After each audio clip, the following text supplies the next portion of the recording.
NASCAR drops the hammer and penalizes Bubba Wallace for his post-race contact at the Chicago Street Course race, but lets Chase Elliott get away with his post-race contact at the exact same race. Why did NASCAR fine Bubba Wallace and not the most popular driver, Chase Elliott, for the exact same incident at the exact same race? Was this racially motivated, and what does this mean for NASCAR moving forward? High, push it, checker flag, hell yeah! What's the caution for? Me? Can I not push it in? Stop anybody. Come on, he's going! Way to go, boys! One hell of a job, man, one hell of a job. Thank you so much. Well, you know, I hate to call NASCAR racist, but it's starting to feel like NASCAR might be racist, and I'm just trying to understand this, looking back through the history and looking back through everything. I'm a little bit just super confused and frankly disappointed in NASCAR. So welcome on into the program. This is Shifting Gears. I'm Alan Bailey. We are going over the Bubba Wallace penalty from the Chicago Street Course race, and we'll kind of look at the history of penalties regarding contact post-race, whether it be on pit road or on the racetrack. There are so many questions here, but let's go through the facts, and I'll let you form your own opinion. But before we do that, make sure that you mash that subscribe button so that you do not miss a video, and of course, log on to arnrace.com for the latest motorsports news. ARN, the Motorsports Authority.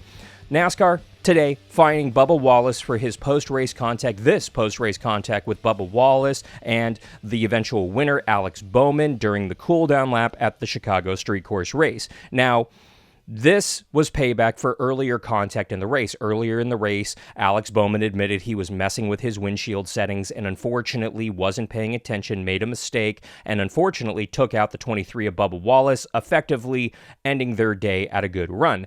Both of these drivers are in the run for the postseason. At the time of the initial contact, neither one of them had qualified for the playoffs. But obviously, with Bowman winning out at Chicago, he qualifies for the 2024 NASCAR playoffs. Bubba Wallace still on the outside looking in at this point. So you can understand the frustration on Bubba Wallace's part, the guy who essentially takes you out of this race, ends your day, takes away a race from you potentially gaining ground in the playoffs, goes on to win the race and lock himself in. Not very fair. Bowman himself apologized as soon as he got out of the car at Chicago and took 100% of the blame for it. And even post-race in the media center said he didn't think Bubba Wallace should be fined or penalized whatsoever for this post-race contact. All of that is very important. We need to keep all of that in mind because NASCAR, despite all of that evidence and despite everything, somehow decided that $50,000 was an appropriate penalty for Bubba Wallace. Now, thankfully for Bubba and 2311, they did not take away any driver or owner points, which would have impacted the playoffs. That's the positive here for this organization. It's just money that goes essentially into the NASCAR Foundation. It is not the end of the day, but it is a pretty hefty fine that has raised several eyebrows throughout the NASCAR garage simply because, as many in the industry have said and is common knowledge, this happens almost on a weekly basis throughout NASCAR's top three series. You constantly have drivers using their vehicles to retaliate, whether that's bumping a driver on the door slamming them, or doing anything on the cool-down lap. And for some reason, NASCAR decided to penalize Bubba Wallace today for the actions at the Chicago Street Course race. Now, was this because it was caught on camera? Maybe, maybe not. Let's actually go through this a little bit in the history of post-race contact. Now, let's go ahead and talk about incidents that have happened under caution. There is a very distinct difference between incidents that happen under caution and incidents that happen on the cool-down lap or post-race. Now, under caution, there are safety vehicles on the racetrack. You can affect somebody's race one way or another with damage to the race car and losing positions. We saw this with William Byron spinning Denny Hamlin 2 years ago. That resulted in a point penalty and a fine. Carson Hocevar just last week spun Harrison Burton under caution. That resulted in a points penalty and a fine. However, post-race is something different entirely, simply because the race is over. You can't really affect their finishing position or the outcome of the race. Now, many people have pointed post-race is extremely dangerous because drivers are unbuckling their belts and lowering the window net, and this causes damage or at least a danger to these drivers. I highly disagree. When I go on the road, I have to wear a seatbelt whenever that motor vehicle is moving, period. That is the law. That is a very common law across the United States and, frankly, the world.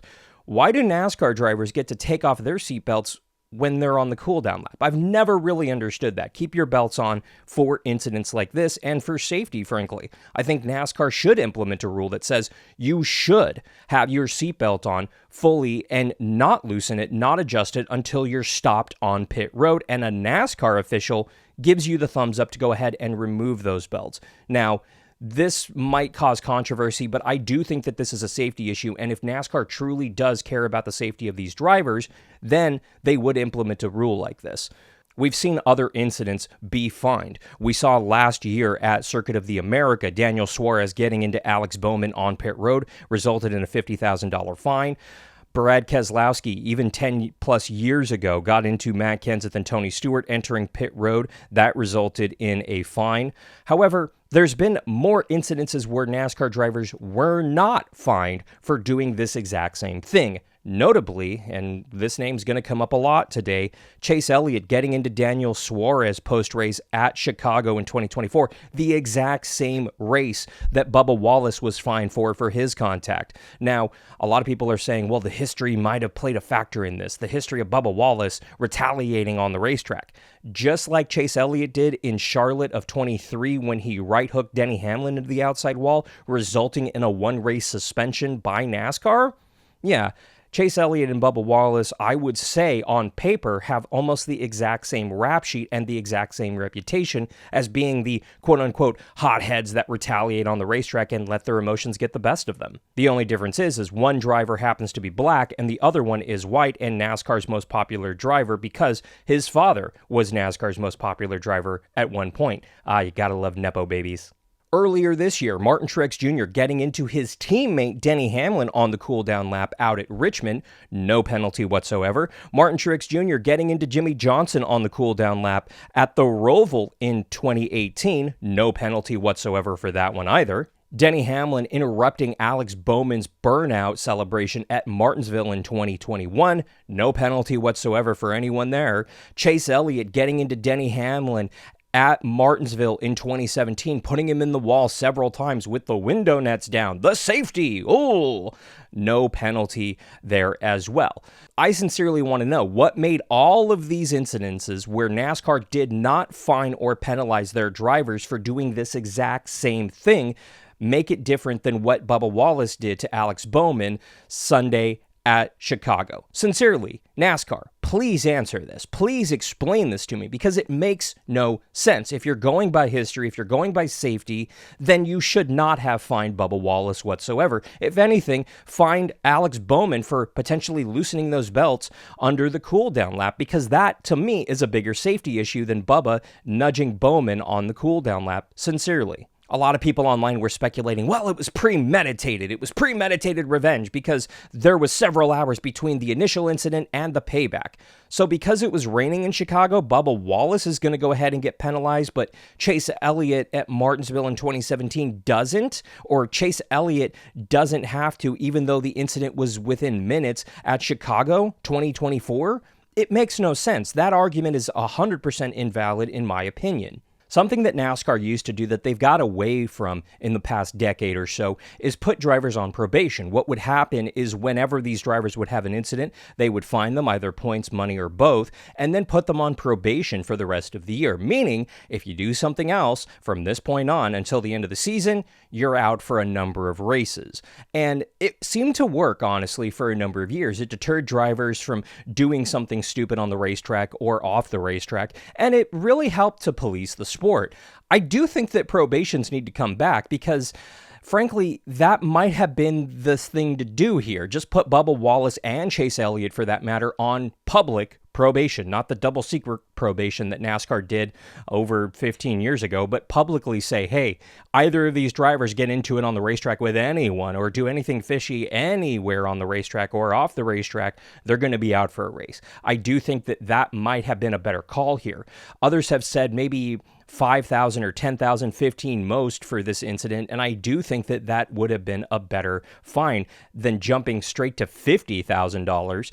But Again, maybe NASCAR needs the tax write-off because remember, whenever a driver or a crewman gets fined money, that money goes into the NASCAR Foundation, which is distributed amongst a number of charities. And to be very frank, NASCAR uses that as a massive tax write-off. Maybe NASCAR is being more trigger happy with their penalties this year because they could use that tax write-off. And frankly, that's fine in my opinion, but come out and say that, A, and B, actually be fair with all of your drivers. If you're going to fine Bubba Wallace $50,000, then Chase Elliott needs to be fined $50,000 as well for literally doing the exact same thing. I would hate to think that this is racially motivated from within NASCAR, but given its roots, it really wouldn't surprise me if a few people within NASCAR do have those prejudices in them. And frankly, I have to think that this has to be racially motivated because why would you fine Bubba Wallace and not Chase Elliott for literally doing the exact same thing? Is it because there was a better camera angle of Bubba Wallace doing this? Or is it simply because it garners more attention when Bubba Wallace does anything on the racetrack or off the racetrack? Let me know what you think in the comments down below. And while you're there, make sure that you mash that subscribe button so that you do not miss a video. And of course, log on to arnrace.com for the latest motorsports news. ARN, the Motorsports Authority. I hope I'm wrong on this one. I really do, but the writing's on the wall, and I'm going to go ahead and call them out here because, frankly, I'm the reporter who's going to just go for the truth here. I'm not going to hype things up and lie to my audience just to make an entity or somebody else look better. Those are the facts. Let me know what you think in the comments down below. For Shifting Gears, I'm Alan Bailey. We'll see you at the track.